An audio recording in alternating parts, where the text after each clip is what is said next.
My turn? Yes, please. All right. Welcome, everybody. And it's good to see so many faces and some new ones, which is wonderful, wonderful. I want to alert you about our next program, which will be on President's Day, not a date we normally have our history group, but we're very fortunate in that we're going to have Thomas Jefferson visit us. You've heard him before. It'll be President's Day, which is February the 15th at 10 o'clock on this same Zoom location. And it's John Stewart, who will be channeling President Thomas Jefferson in clothing, language, and of course, his ideas. John will be speaking about and showing slides about Thomas Jefferson and his trip to Paris and the French Revolution. And Jefferson's perspective is considered quite fresh and clear because he was there during the fall of the Bastille. So you've heard John before. He's wonderful, wonderful, wonderful. So put on your calendar, February the 15th, that's 2 weeks from now, 10 o'clock, this place, this station, this Zoom, and we hope to see you. And Ovid, I turn it over to you. Okay. Thank you, Sherry. So first of all, note that to hear this lecture clearly, all guests have been muted. So please remain muted until the question and answer period at the end, okay? Now, Dietmar joined the University Club in 2008, where he currently co-chairs the German Conversation Group with fellow club member Gisela Davis, who, by the way, grew up in Berlin and who is also among us today.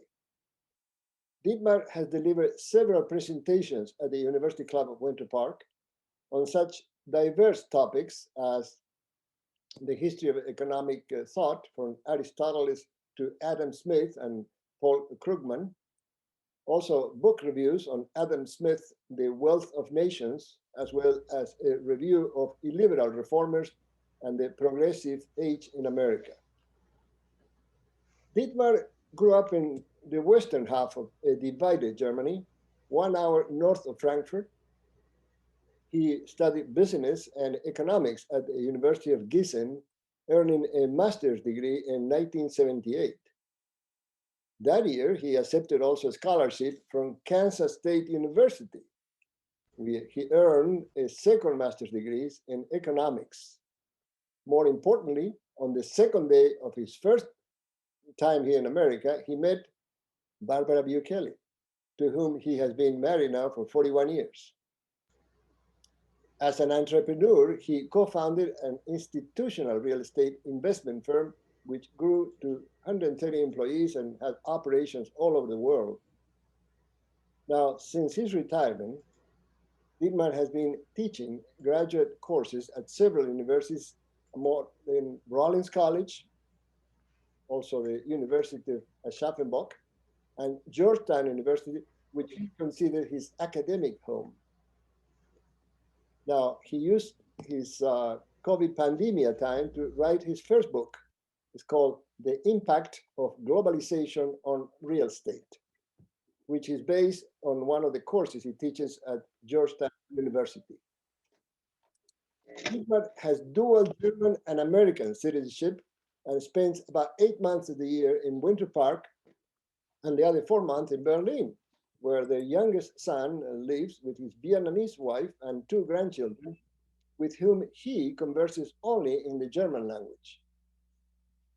4 weeks ago, Dietmar returned from 3 months in Berlin, where he attended a few of the 100 years of Greater Berlin anniversary celebrations. So on behalf of the History Group of the University Club of Winter Park, it gives me a great pleasure to introduce Dietmar George. Dietmar.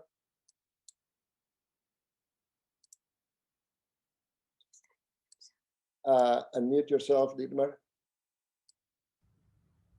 Good morning. Thank you, Ovid, for your invitation and your kind introductory words.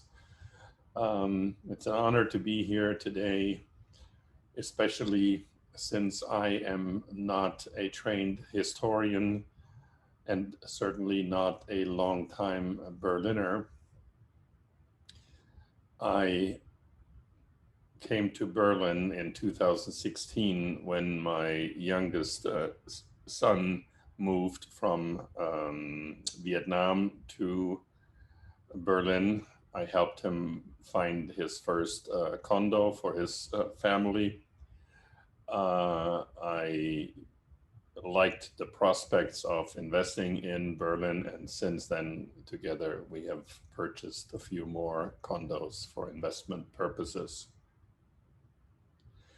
The story I have for you today is not the story of German history for the last 100 years, just the story of Greater Berlin, which got its start on October 1st, 1920. So it is just a bit over 100 years old.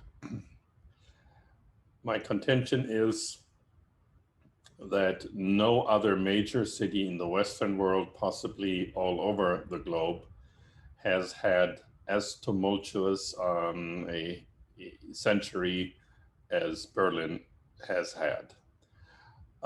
So having said this, I will now start the screen sharing process and cross my fingers that everything is going to work.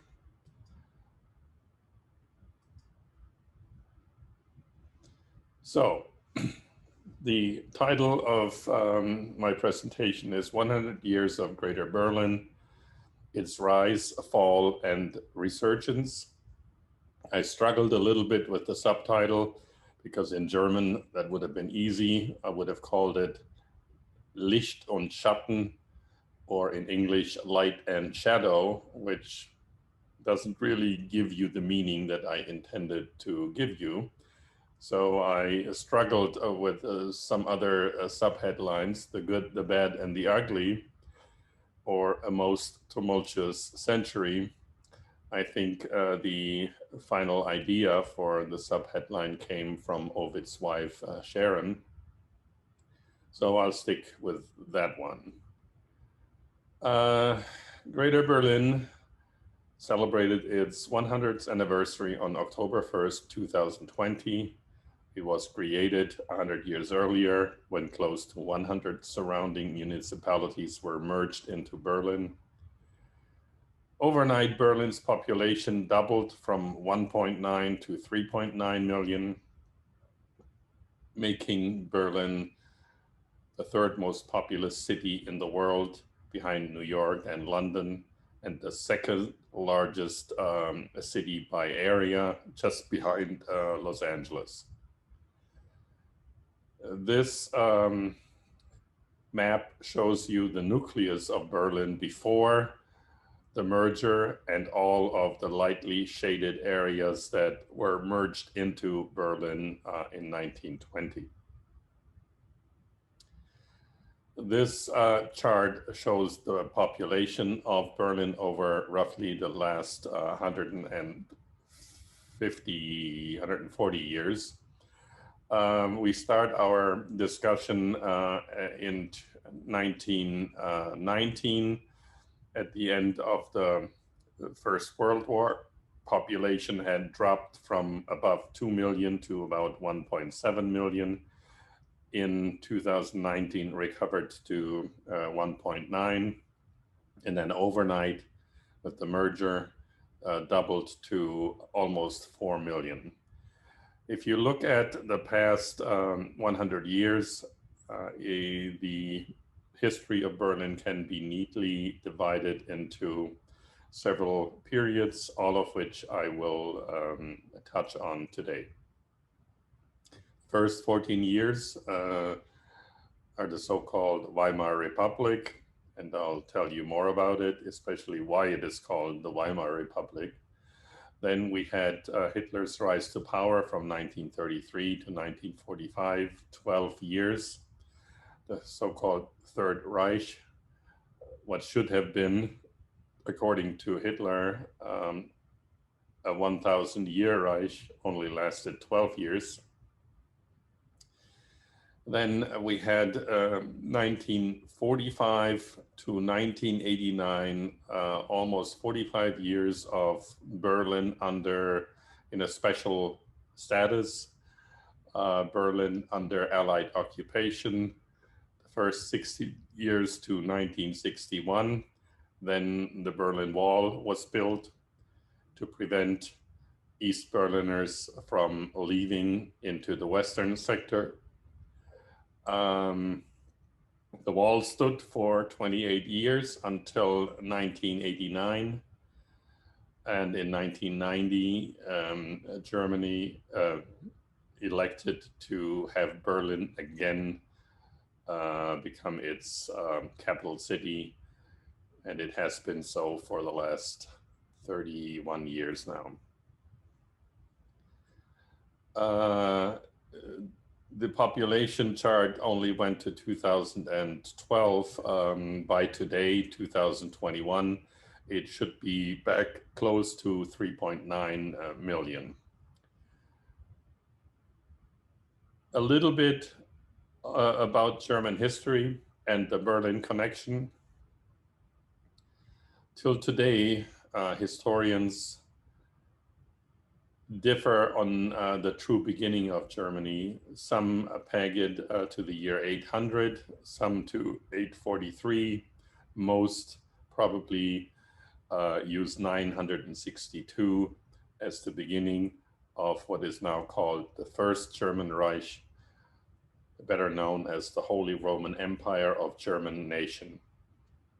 It lasted almost 8 centuries to 1806, when Napoleon defeated Prussia.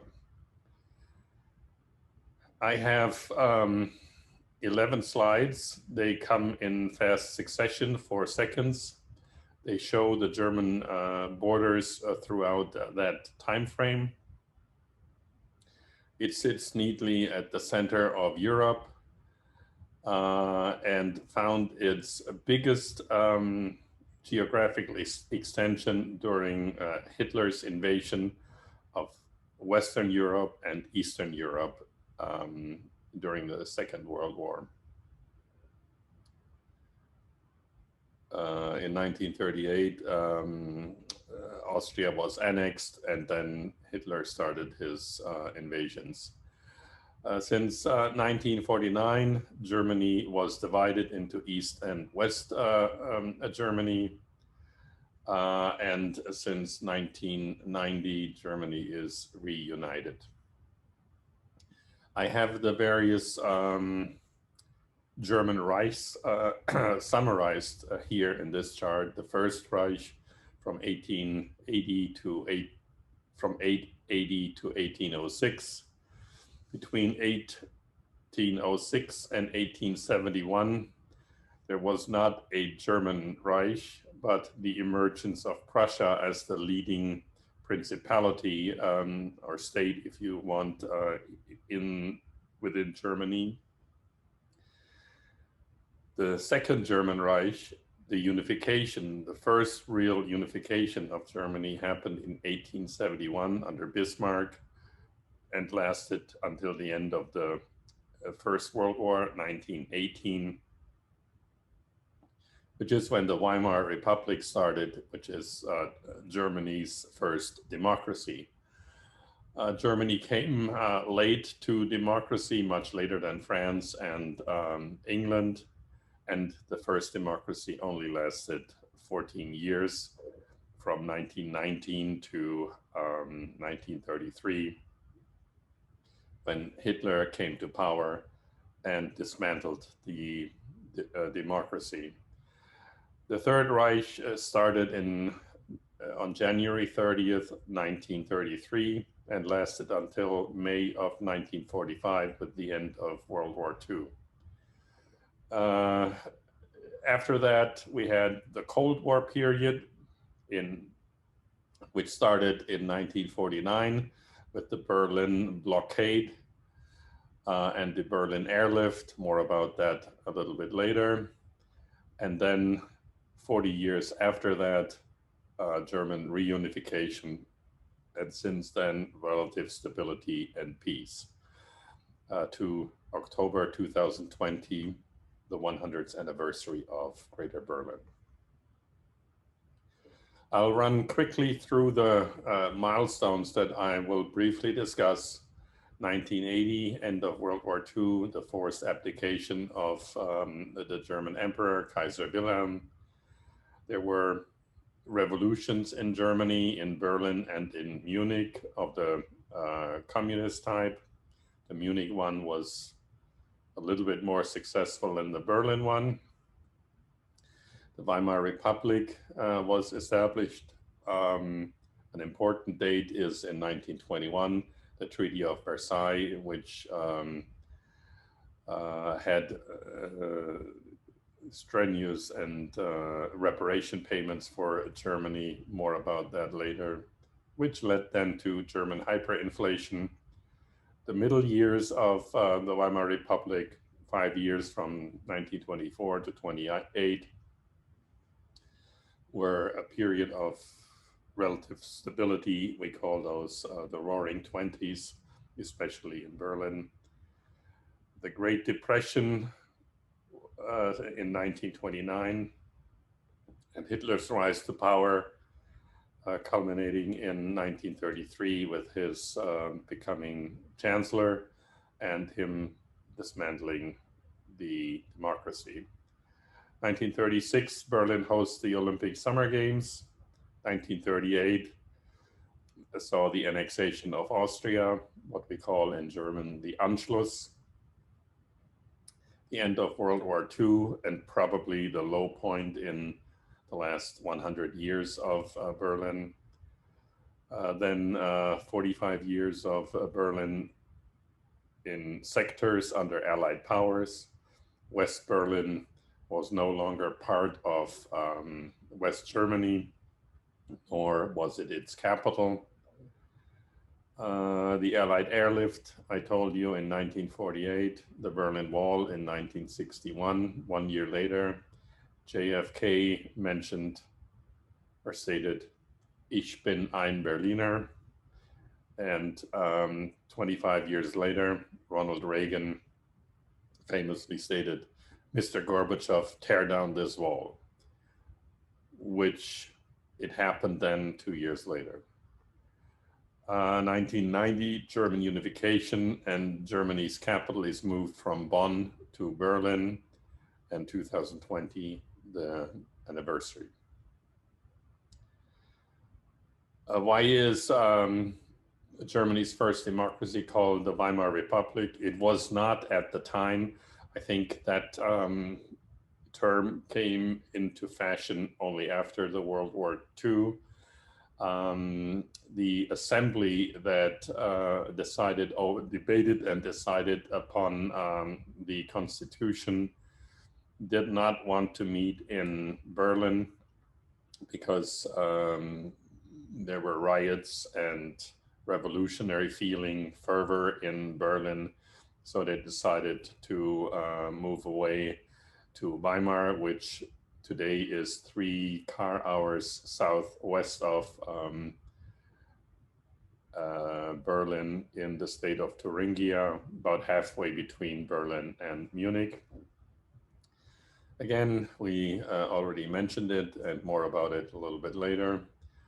So the first 4 years, then the middle years of relative tranquility, the emergence of mass media, radio, the movies. Those were the years, probably the high point of Berlin, with Albert Einstein and Marlene Dietrich, both in Berlin. The final 4 years started with Black Friday and the Great Depression. It kickstarted the demise of the first democracy and Hitler's rise to power. Was the Weimar Republic a failure? That is a discussion ongoing even today. Some think yes, some think no. Major problems with the democracy were that almost all of the major institutions, the bureaucracy, the military, the church, nobility, and the universities were all hostile to the Weimar Republic. The only support came from the left and center left parties, the Social Democrats, Communists, and a center left party called the DDP. Many social reforms were initiated, such as women's right to vote, the 8-hour workday, and they have stood the test of time. Back to 1921, the Treaty of Versailles imposed horrendous reparations on the new German democracy, together with paying for the social reforms. The Weimar government resorted to money printing to make these payments. I would say, as an economist at the time, the nexus between money printing and inflation was not well understood, if at all. The period of hyperinflation ended in late 1923 when the Reichsmark was introduced and stability ensued. To give you an idea of why it was called hyperinflation, in the final stages of, let's say, October, November 1923, you would have to shell out 460 billion marks to buy a loaf of bread.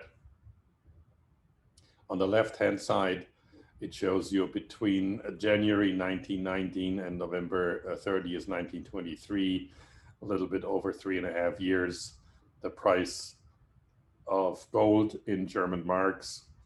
I'm not sure that I even know exactly what the 87 with 3, 6, 9, 12 zeros before the decimal is called. It's a big number. I will show you some of my own banknotes. I'm a collector of these early banknotes in Germany. This one was at the beginning, at the outset of the hyperinflation, normal money, 100 mark note. Then a little bit over a year later, that 100 mark note had gone to 10,000 German marks. And at the end of the hyperinflation, what they did, they used an underlying 1,000 mark note and just imprinted or stamped on top of it 1 billion marks. So they ran out of paper, literally. In early 1924, the new money was introduced, and it became also Hitler's money. As you can tell on the right-hand side, that is a Reichsmark, 5 Reichsmark in 1942 during the Second World War. The golden years, the middle years of the Weimar Republic, after the hyperinflation, saw an explosion in arts and sciences in Berlin. And I will tell you a little bit more about all the Nobel Prizes that were won by Germany during that time, especially in the natural sciences. Albert Einstein, who was born in Germany but gave up his German citizenship and moved to Switzerland because he was a pacifist, did not want to join the German army for this First World War, moved to Switzerland. He was lured back in 1912 to Berlin, which he left 20 years later for New York, never to return. He received his Nobel Prize during that time.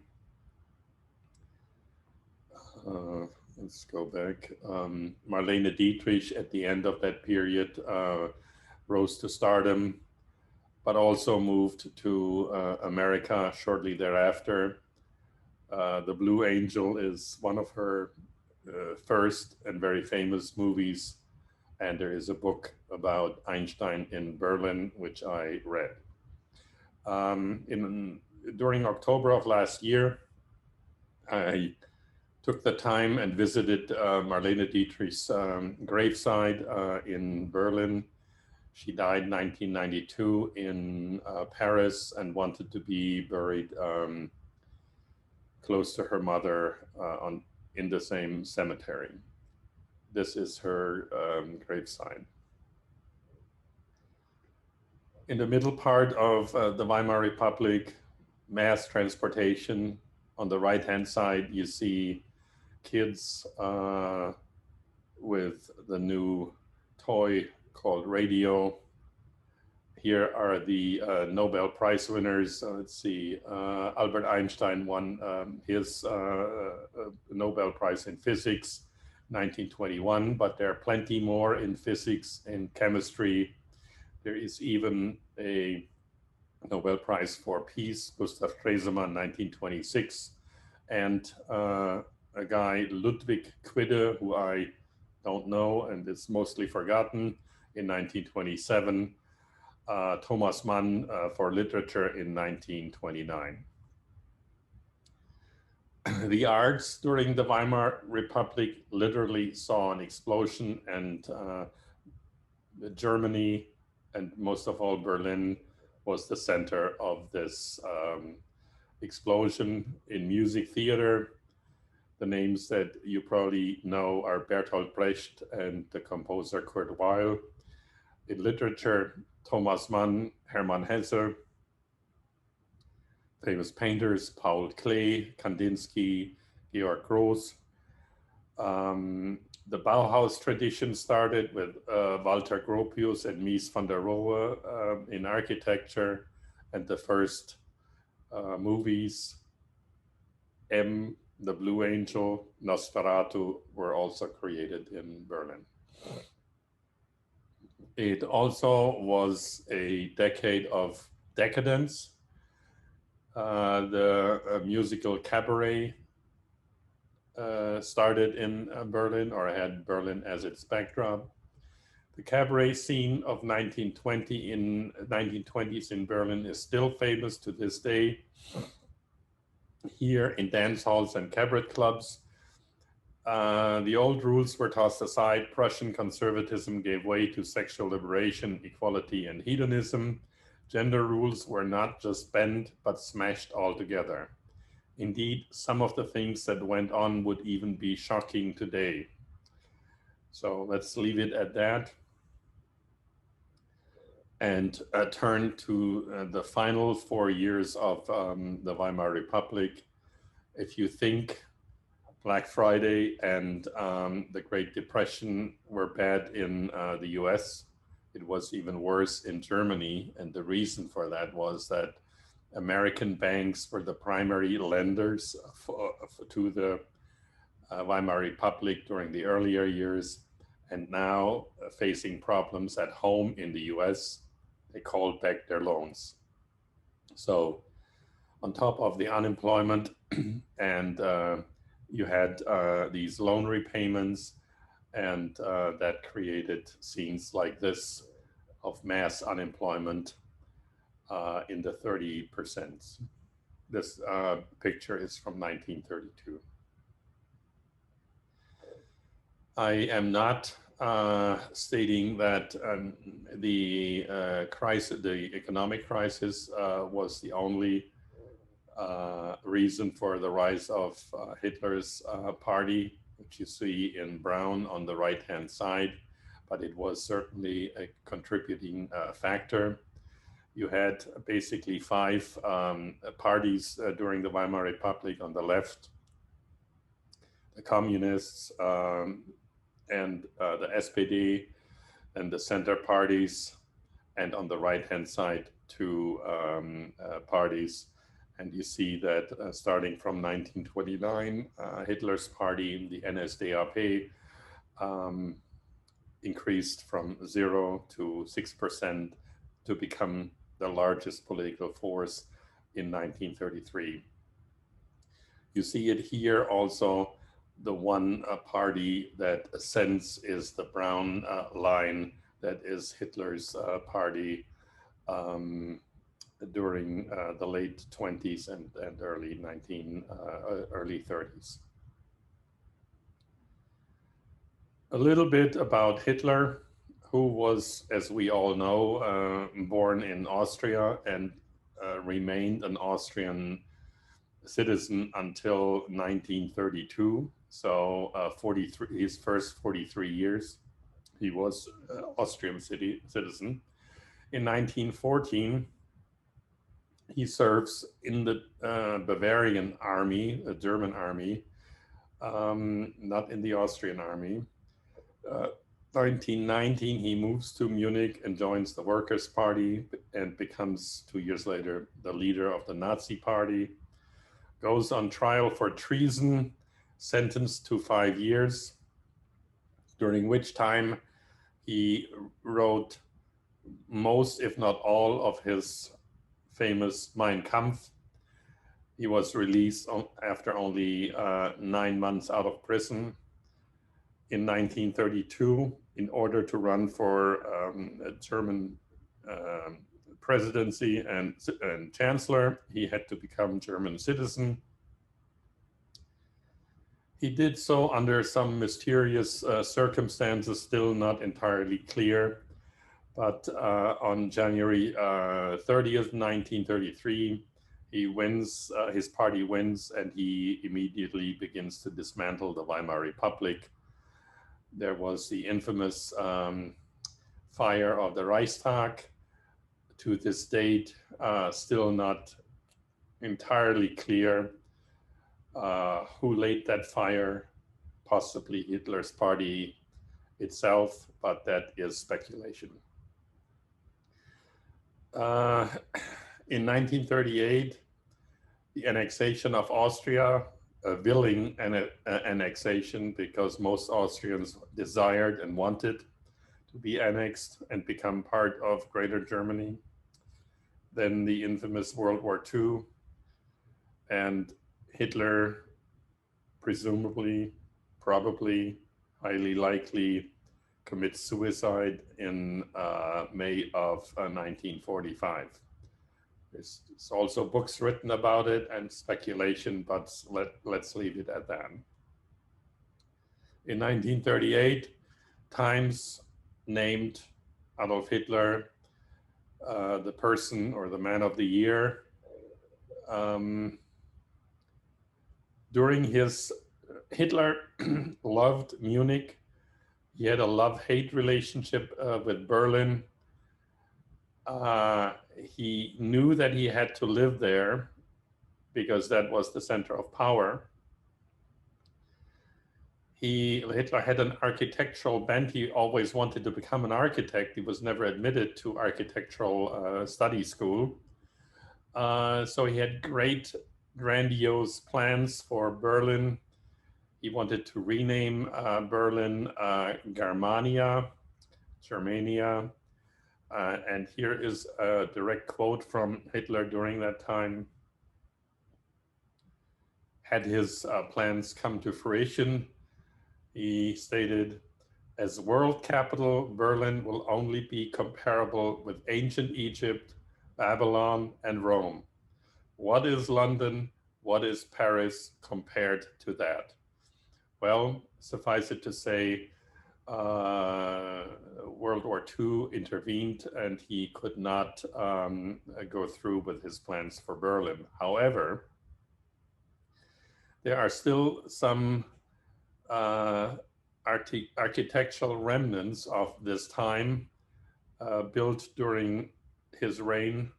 On the left-hand side, you see the terminal buildings, the main terminal buildings of Tempelhof Airfield, now decommissioned, I think since 2008. And on the right-hand side, the main entrance to the Olympic Stadium, purpose-built for the Olympic Summer Games in 1936.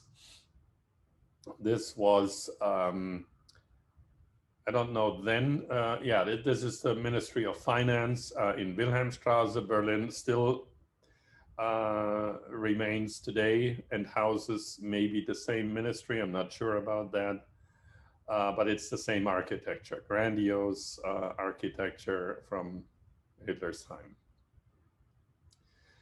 The low point in Berlin's last 100 years is certainly May 1945. Here is a small section of bombed out Berlin, but believe you me, a lot more of Berlin looked just like that. What you see on the right-hand side is the Brandenburg Gate, and right behind it, to the right after the square, this is the famous Hotel Adlon, also rebuilt today. What we associate with that time is the so-called Trümmerfrauen, or the ladies of rubble, because maybe 80% of the Berlin population were female at the time due to the war. Men had died or were in captivity. It was up to them to start the rebuilding process. So that was the low point, but I think Berliners living then in Berlin had no idea what the next 45 years under Allied powers, the trials and tribulations that would await them in those years. Well, let me tell you how Germany was divided. On the left-hand side, you see the 4 sectors of Germany. The green is the British zone, British sector. Yellow is the American sector, and blue, the French sector. And red is the Soviet sector. In the middle of the red sector, an island in the red, is Berlin, which also was subdivided into 4 sectors. In the north, you had the French sector, in the west, the British sector, and the American sector in the south. And East Berlin, the east sector, was controlled by Russia.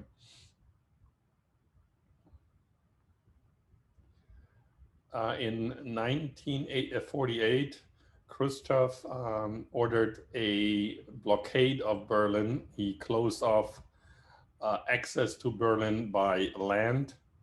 So Berlin could only be reached by airplane, which gave rise to the Berlin airlift. A little bit more about that in a short while. Because still during that time, East Berliners could leave to West Berlin to visit. Quite a few remained there, and from there on emigrated to West Germany. So East Germany had a tremendous brain drain of young, talented people, which is why they built the Berlin Wall, to prevent this exodus of East Berliners into West Berlin and of East Germans into West Germany. 1962, Ich bin ein Berliner, famous speech of John F. Kennedy. 25 years later, Mr. Gorbachev, tear down this wall. The fall of the wall, Berlin becomes Germany's capital, and reunification, and the 100-year anniversary. What I neglected here is an event that I attended with my wife in 1995, I believe it was, the wrapping of the Reichstag by American artist Christo. I don't know why that escaped me, but I didn't put that in here. Here's a photo of the airlift. American, British, and French planes left West Germany and landed in Berlin, they had to build another airport in addition to Tempelhof. That's when Tegel Airport was built in a matter of 90 days. Unbelievable in today's day and age, but they put that up within 90 days. This was the beginning of the Cold War.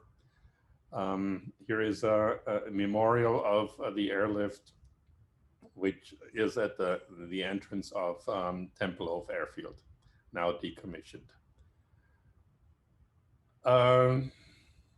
Berlin under Allied powers. West Berlin is in effect a third German state, not West Germany and not East Germany. The laws of West Germany or of East Germany did not apply in West Berlin. The big consequence of that was that young people who could be drafted or would be drafted in West Germany would not be drafted in West Berlin. So a certain segment of the young male population moved to West Berlin to escape being drafted. More importantly,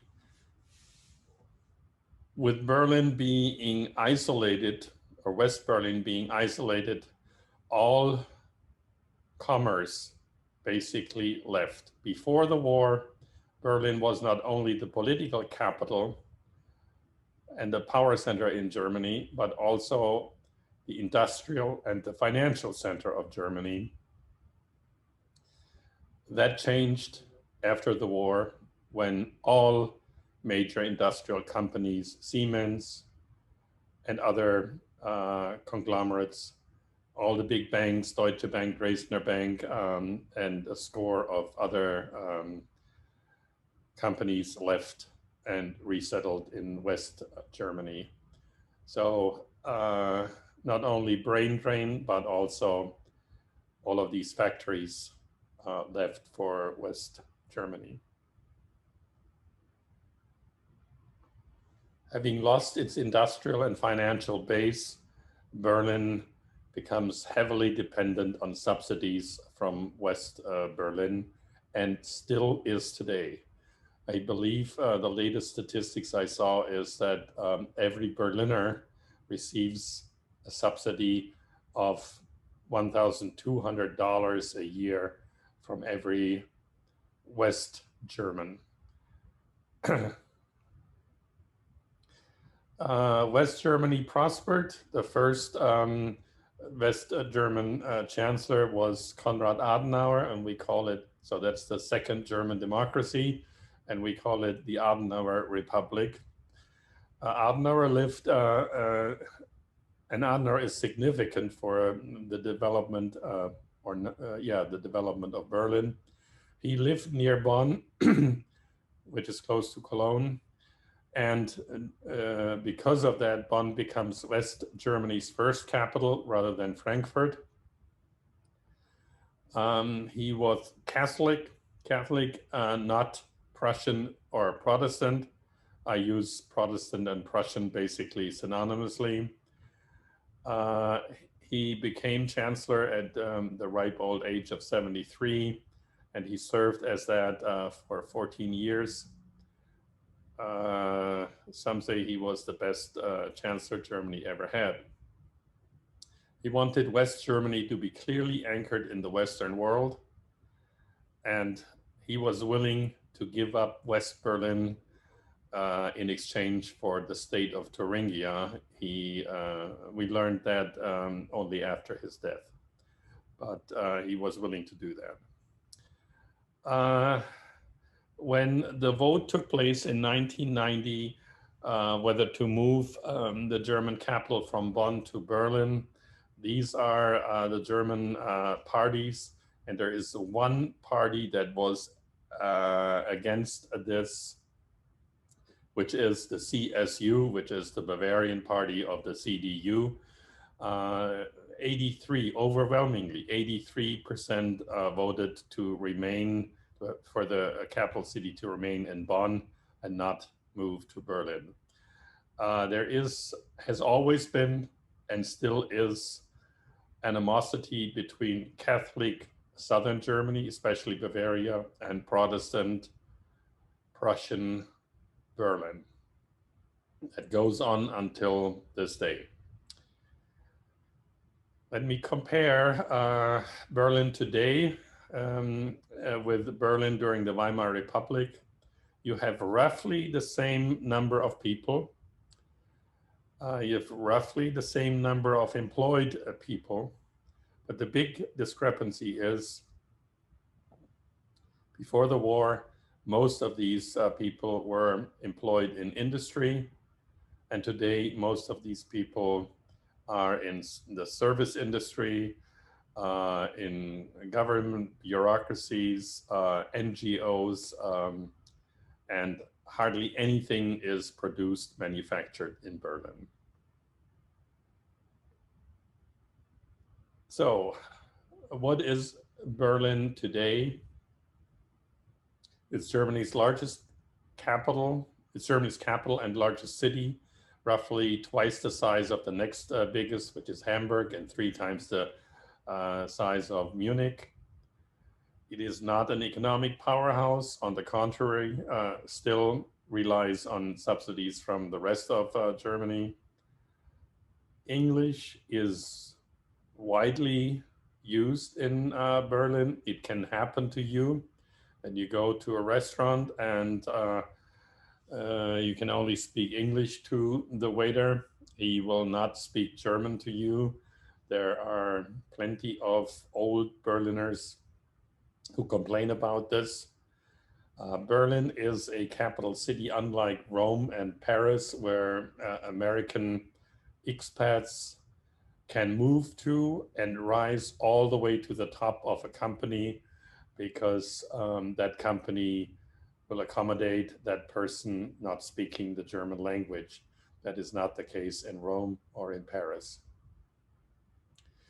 We have a coalition, a red coalition of Social Democrats and Die Linke, which is the successor party to the communists, the SED, now called Die Linke, to shed that image of being a communist party, and the Greens. Berlin is not universally liked in the rest of Germany, especially in Bavaria. I mentioned that. Let me go back and mention this. Berlin is not Germany.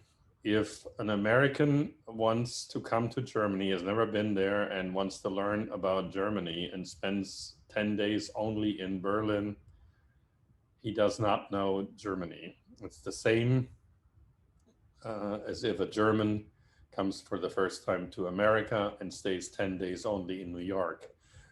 10 days in New York will not tell you a lot about the United States. There are plenty of parallels, by the way, between New York and Berlin, which is Germany's only city that never sleeps, and which is Germany's only true melting pot. We have a serious housing shortage problem because of the in-migration of 30 to 50,000 people from outside Germany and inside Germany every year to Berlin. There are not enough dwelling units. Roughly 50,000 new units would be needed every year, and roughly 10,000 are built. And it's part of the reason why my son and I decided to invest in housing in Berlin. Most importantly, Berlin needs to grow up and needs to decide what it wants to be. Does it want to be at a level par with London and Paris, or does it want to be something else? Right now, rents and prices, real estate prices in Berlin are maybe less than half of what they're in London and in Paris, and they're not the highest in Germany either. Munich, Hamburg, and Frankfurt are all higher. The red-green coalition government is trying its best to keep low rents and low prices, because that's their the base of their voters. I should mention that before COVID, Berlin was the clubbing capital of Europe, if not the world. It has some world famous clubs like Berghain. Tourists would come from Barcelona, from England, from all over Europe on cheap Ryanair flights for say 80 euros on Friday night and leave back on Sunday night and spend the entire weekend in the famous Berlin clubs. Well, go back. I have never been inside one of these clubs. I would not gain access. I'm deemed too old for that. Getting entry into Berghain, the most famous of the club, is probably as difficult as getting a ticket for the Masters in Augusta. I'm not kidding.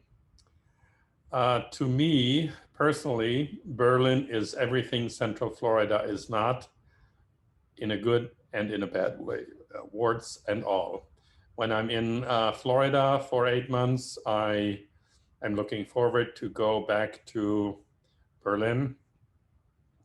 And when I'm in Berlin for 3-4 months, I look forward to be back in much warmer Florida, like I did after my last 3 months and end of December. I alluded to this, and I need to explain this beforehand. This chart shows what happens to national income per capita in the European states if you take away the city, their capital city. For instance, a second from the bottom, if you take away Paris out of the equation, the national income per capita of the rest of France would deteriorate by 15%. Similar for London by 11%. But surprise over surprise, the only European capital where that is not the case is Berlin. If you were to take out Berlin, the rest of Germany would benefit and their per capita GDP would rise, actually. I have one more chart. This is the home ownership rates in the German states. And you see Berlin-Brandenburg at the bottom of the pile. If you compare it to Bavaria, Bavaria has roughly home ownership rates of 50%.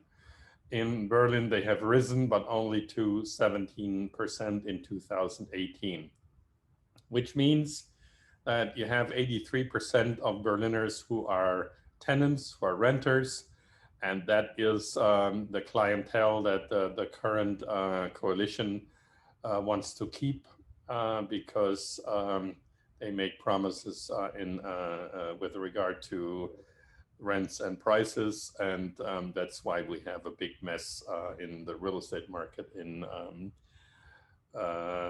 Berlin right now. Finally, I would like to show you some before and after pictures. I need to open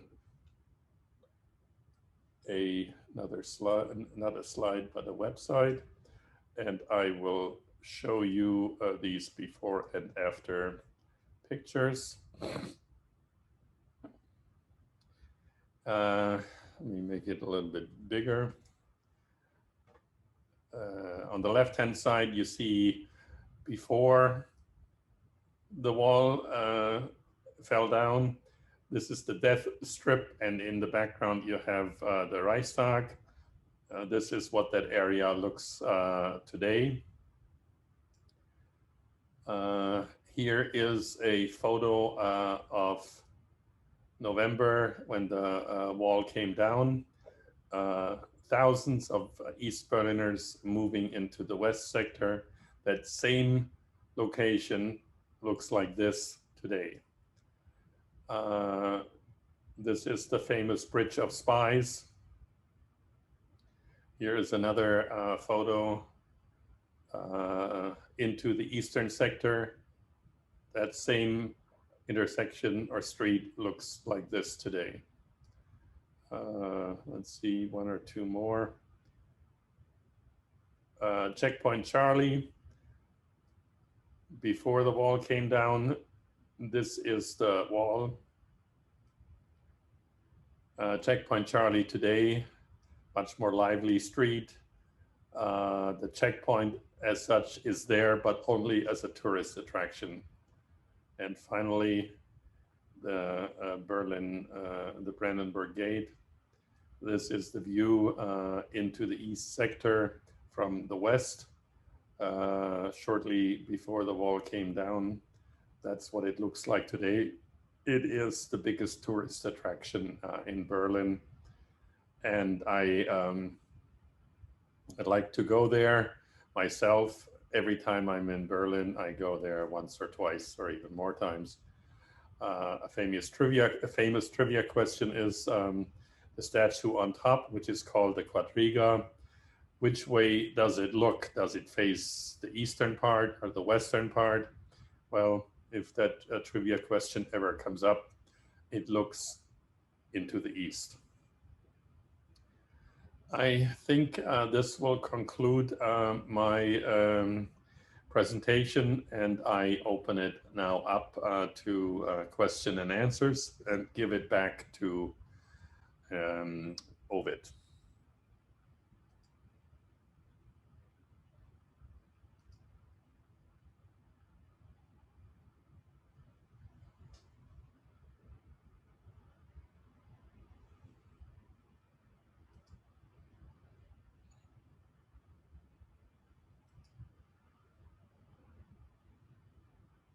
Very informative presentation. I enjoy it, and we'll be receiving questions. Please raise your hands. We will try to see everybody. So please go ahead with questions. Let's see. Yes, Richard, unmute yourself, Richard. I enjoyed that presentation very much. What about parks in Berlin? I understand there's some very... Sorry, I didn't get that. What about parks? Did you say parks? Parks, yes. Berlin is a very, very green city. It has a central park called the Tiergarten, which used to be the private hunting grounds of the king in Berlin. It is now a wonderful park, similar to Central Park in New York or Hyde Park in London.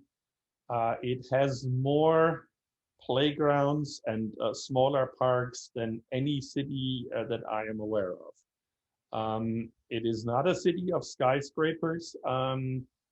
It was built to accommodate at some point in time 5 million inhabitants. There are 4 million now. It is a city where I can live and without a car. You can easily live without a car. My son doesn't have a car. Has wonderful public transportation. Parks are galore. That is part of why I like Berlin. Thank you. Ed Corey, please unmute.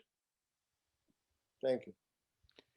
Yes, thank you for the presentation. A couple of questions or points. One, in terms of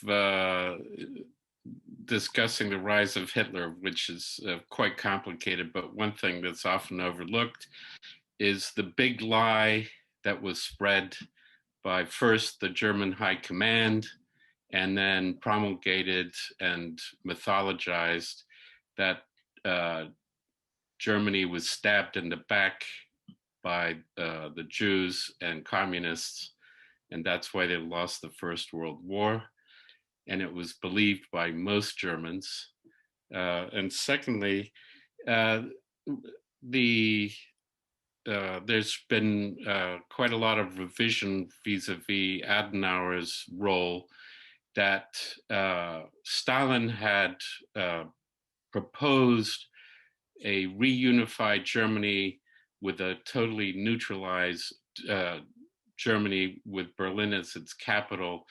But Adenauer fought that because he wanted it to be a democracy and didn't trust Stalin, and that he chose Bonn. He did live next to Bonn, but that there were others who wanted Frankfurt or Hamburg to be the new capital, and he was afraid that once reunification did take place, that it would be much more problematic if, one of Germany's biggest cities became the capital. Do you have any comments? Yes, thank you very much. And all of that is true. So the first part of your comments, the so-called stab in the back, or in German Dolchstoßlegende, was propagated by the military, the high command, because they did basically what it said.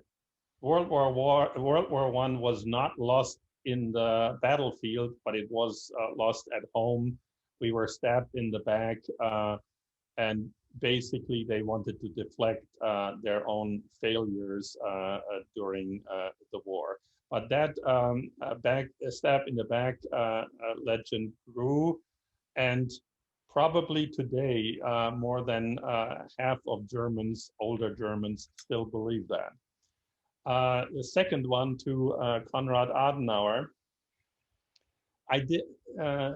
I was in Berlin 3 months, and I saw progressive lockdowns. The first month was not too bad, but then it got worse. And at the end, shortly before Christmas or so, you basically, and still today, you're not allowed to leave your apartment unless you have a good reason for it. So that gave me plenty of time to read. And I read about Berlin history before my time. I grew up I was born in 1954. And my formative years, school years, started at 1961, which coincided with the Berlin Wall. To me, my living memory is only with the wall. And when the wall came down, I know exactly where I was the day after, November 10th. My wife and I were at Newark Airport. I went to we were on a flight to Orlando, if you believe it. It was our 10th wedding anniversary, and we wanted to spend some time in Florida. I grabbed the Wall Street Journal. I read the headline, and I say to my wife, I thought first, is this April 1st? Is this the April Fool's Day joke? But I said to my wife, not in my life did I expect this to happen. But fast forward, the wall has been down for longer than it has been up. But I did a lot of reading, and the revelations and the revisions about Konrad Adenauer came as one of probably the biggest shocks to me. I was not aware of that. And I have made a promise to myself, I want to read more about it. So I need biographies on his life as well. All right. Yes. Ed? Yeah, I just wanted to say my parents lived in Berlin, 1950, 49, 50, 51, in that time period, and it didn't look like a recovered city even then. But my father, as a newspaperman, had interviewed Adenauer on a couple of occasions, and that's where you know, some of the information, but that I had gotten from him. Great. Any other questions? I would ask you if you want to direct your questions also to Gisela Davis, who grew up after the war in Berlin, and Irene Horner, who moved to Berlin, married a, correct me if I'm wrong, an American serviceman, and lived in West Berlin in the 50s and maybe 60s. Irene, is that correct? You have to unmute yourself. Colette Davis? Oh, Irene, you have to unmute yourself. Hello. Yeah, that is.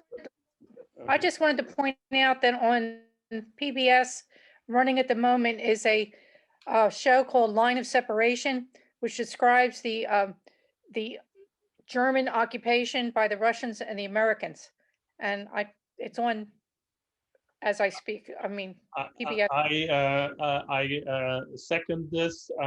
It's also, or it was also available on Netflix, and I saw that, and I have recommended it to others as well. It is a moving part of German history. Yes. all right. Questions? Let's see. Any other questions here? Let's see.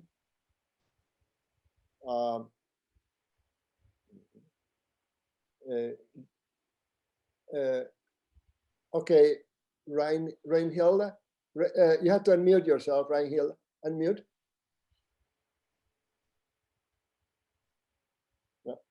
Yeah, no, Reinhilde, we can't hear you. If you're on a laptop, lower left is the unmute part. Oh, yeah. Yeah, oh, I don't know how I did that. Yeah, easy. Question though for Dietmar. Thank you, first of all. It's very interesting to me that you showed the comparison of industrial involvement in Berlin before and after the war and the fall of the wall. And I'm interested why you decided to invest in real estate in Berlin when the industrialization is still far behind any of the big cities. And when you describe the prices as still being so much lower than Frankfurt and other cities, perhaps it's a gain question, I don't know. That's number one. I'm just on a personal curiosity interested in why you made the decision to invest in Berlin. Secondly, I would say the thing that the Republic, Germany did for Berlin during all the years of its separate status was support in an incredible way the arts. And I think Berlin is still, for many of my generation and the younger generation too, the city why they go like clubbing, but not just clubbing, all the arts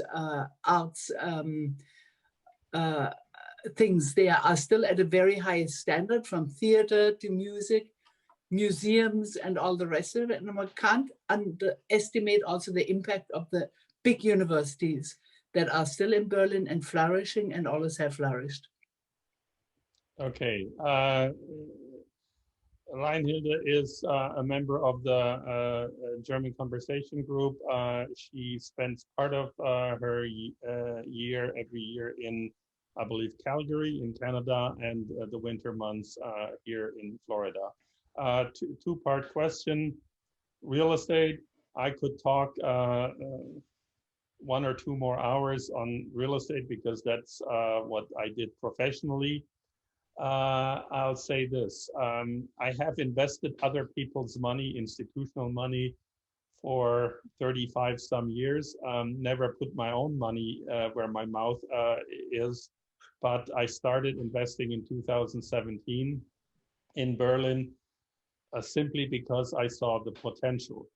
If Berlin is to regain its former glory or come anywhere close to where Paris or London is, then its real estate rents and prices will have to go up by 50, 70, 80, maybe 100%. We're not anywhere close to that, so I invested because I saw the potential there. That was number one. I forgot what was the second. Oh, yes, today, and that is part of the reason also for real estate investment there. Berlin has retained some of the best universities in Germany. There are more than 30 institutions of higher learning, state or private universities in Berlin. And Berlin is the startup capital of Germany, if not of Europe. To give you an idea, if you give a venture capital company in London $20 million, it may take them 2 to 3 years to burn through that capital. If you give that same capital to a startup in Berlin, it will last you 5 to 6 years. That's how relatively cheap labor and real estate still is in Berlin. Of course, you mentioned the fact that it's being subsidized by the rest of Germany, right? Yes, and I have one more chart. Let me see. Let me share this one chart with you. Where is that? Okay. Share screen. Okay, can you see the screen? Yes, yes, we see it. Okay, this is a chart which tells the following story. If you were to take away Paris out of France, second lowest bar, the national income per capita would suffer by 15%. London would suffer by 11%. All European capitals would be reduced. The gross national product per capita would be reduced if you take their capital out. Not so in Berlin. If you take Berlin out, the per capita income in Germany rises. That's, in my opinion, a stunning chart, and it is slowly, very slowly coming back to where it once was. I said it was the political, the industrial, and the financial capital before World War II. Today, it is only the political capital. It is not even in politics, it's not as powerful as Vienna, London, or Paris. But certainly all of the industry and all of the banking industry has left after the war, and they have not come back. The only companies that have come back are research and development, academics, and startup, so high tech. Okay, Luis Guarda has a question. Luis, unmute, please. No, I just have a comment. In the 70s, I was in Germany. I went twice to Berlin, visited both West and East Berlin. And then I went back to Germany about 4 years ago and spent a few days in Berlin. And my God, what a striking difference on both sides, on West and East Berlin.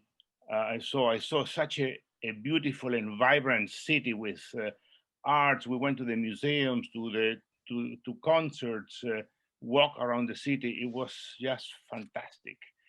So we had such a good time that before the pandemic, my wife and I several times discussed the possibility of going to Berlin and spending there 4 or 5 months because we were so impressed.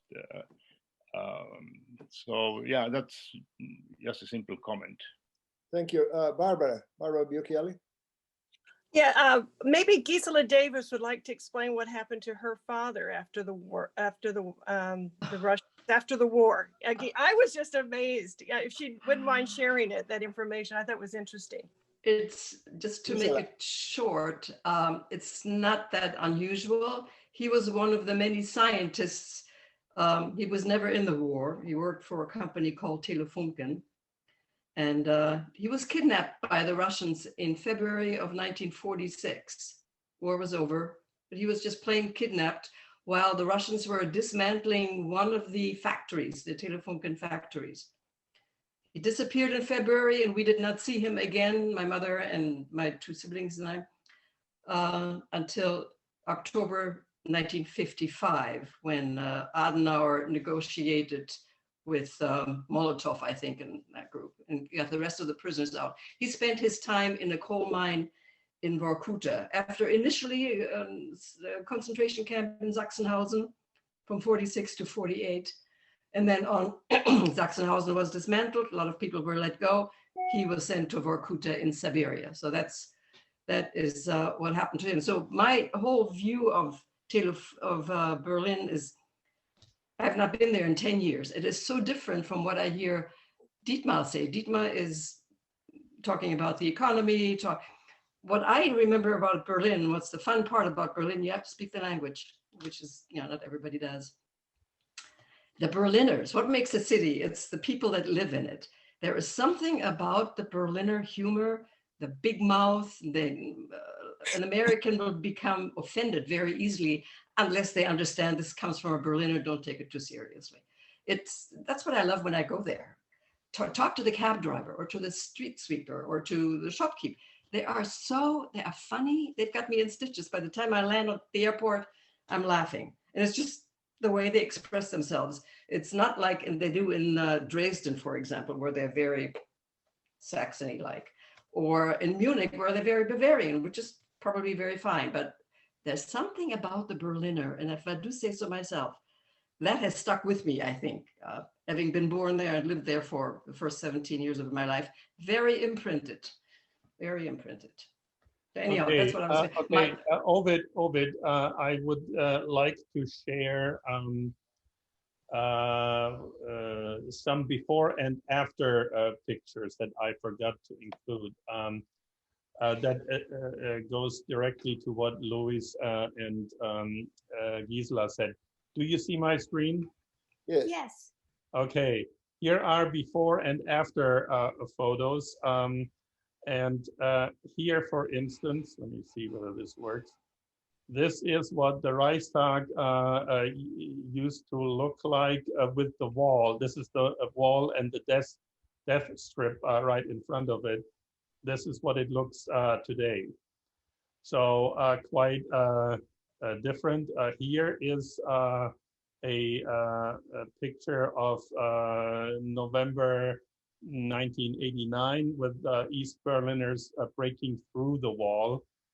This is what this looks like today. I think you get the picture. It looks different. Here is a view into East Berlin behind the wall. Here is the same look today. So it looks a lot more prosperous and let's see, here's Checkpoint Charlie. Before the wall and the checkpoint is where the bus is. And today it's a tourist attraction and it looks quite different here from, and I have one or two more. Here's the wall again. And this is the same view, same area. And one more, let's see, Brandenburg Gate, then and today. So Brandenburg Gate was right behind, I mean, literally 50 yards behind the wall on the east side. And today it is reopened and it is the #1 tourist attraction in Berlin. And You can see it in my virtual background behind me. That is the Brandenburg Gate. I go there and it's still an uplifting experience.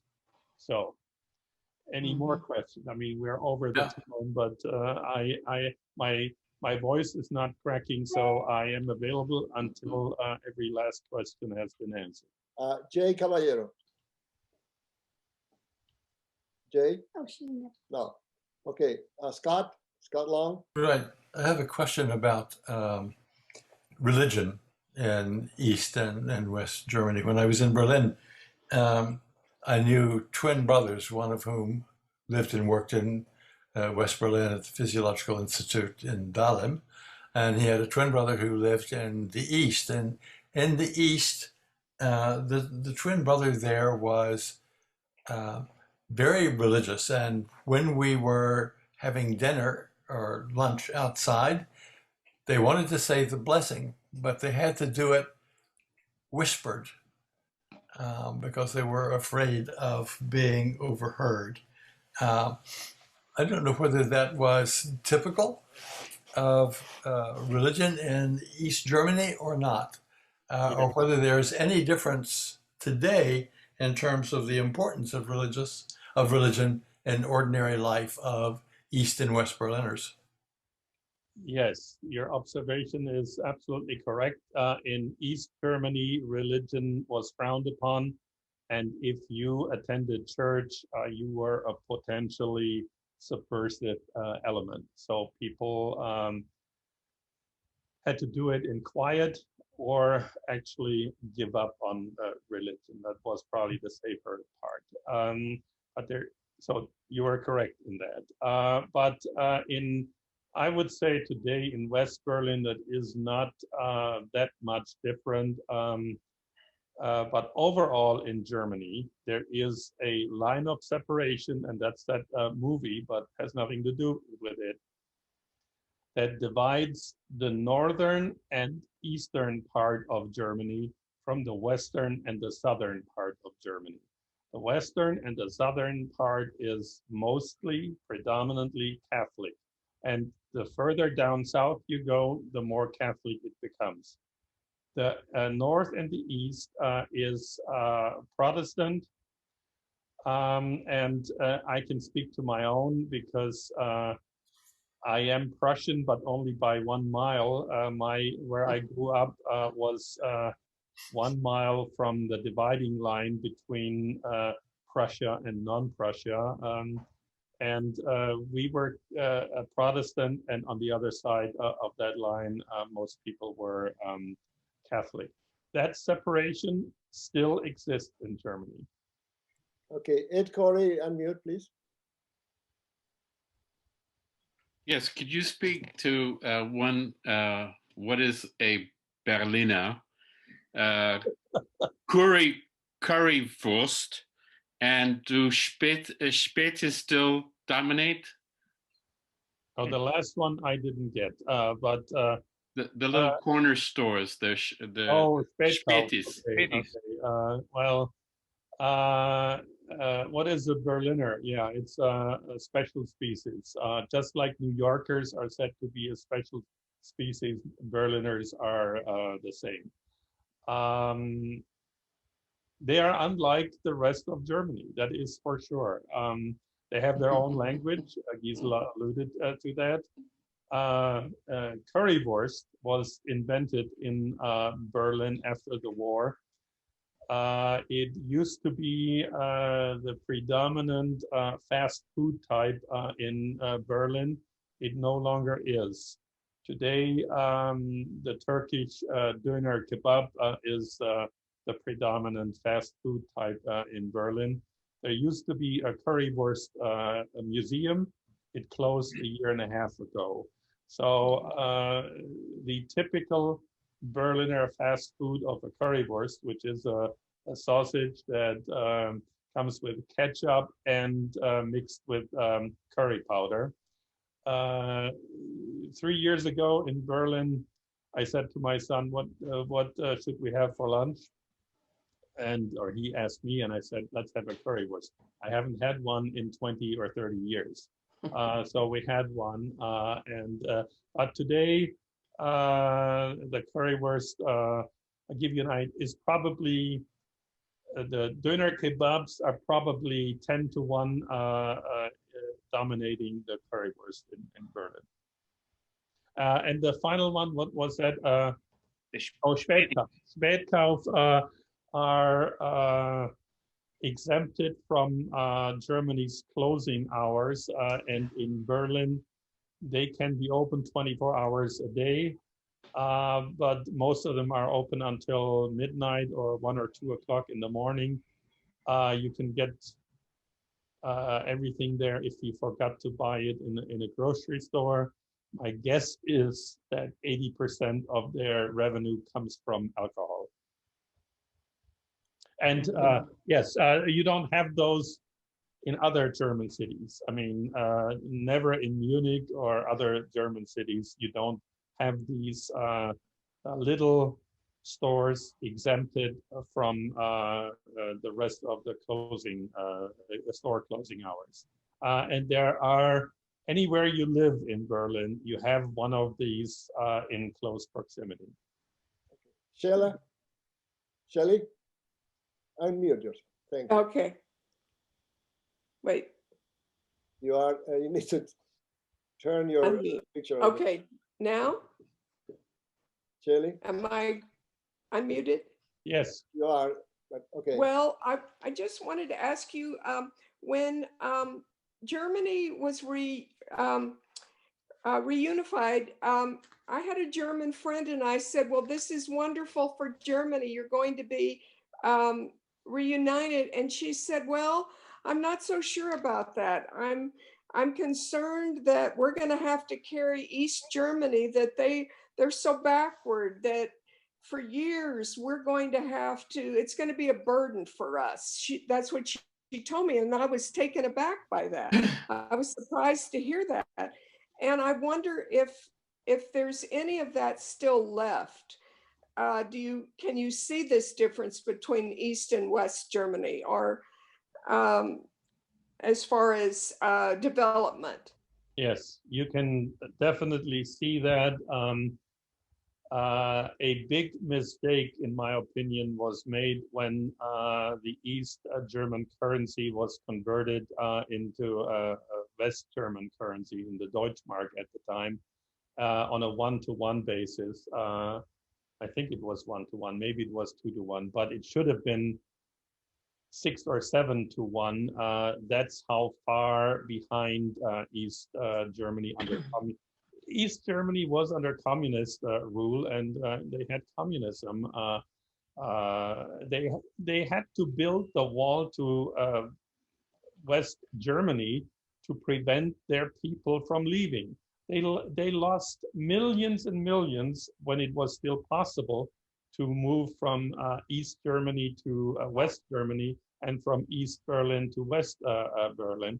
And the reason they built the walls is not for West Berliners or West Germans not to go into East Germany, but the other way around. They could not stand any more brain drain or loss of economic power by people leaving. And yes, the East German economy was, we found out after unification, there is not much left that was worth salvaging. Do we have any other questions? Yes, Barbara? Oh, I just wanted to comment. I think when Ed was talking about a Berliner, it's all, you know, it refers to the person, but it also is a jelly donut. And that's kind of what he was talking about. There is a special kind of donut in Berlin that is filled with jelly. Doesn't have, where the hole is, that's where the jelly is, and it's referred to a Berliner. And when JFK made that famous remark, "Ich bin ein Berliner," that could have been interpreted as "I'm a jelly donut." So, but we got the picture, and Berliners are thankful to both JFK and Reagan for their remarks. Right. Okay. If we have any other questions, if not, Sherry, would you like to say, if you unmute yourself, please, Sherry? I'd like to thank everyone for joining, and we had such wonderful, wonderful participation. Don't forget, in 2 weeks, February the 15th on President's Day, to join us once again with John Stewart's Jefferson. It's a delightful presentation and very insightful. So hopefully we'll see you all then. And thank you for joining us. Thank you again, Dietmar. Great presentation. Thank you for inviting me. Okay.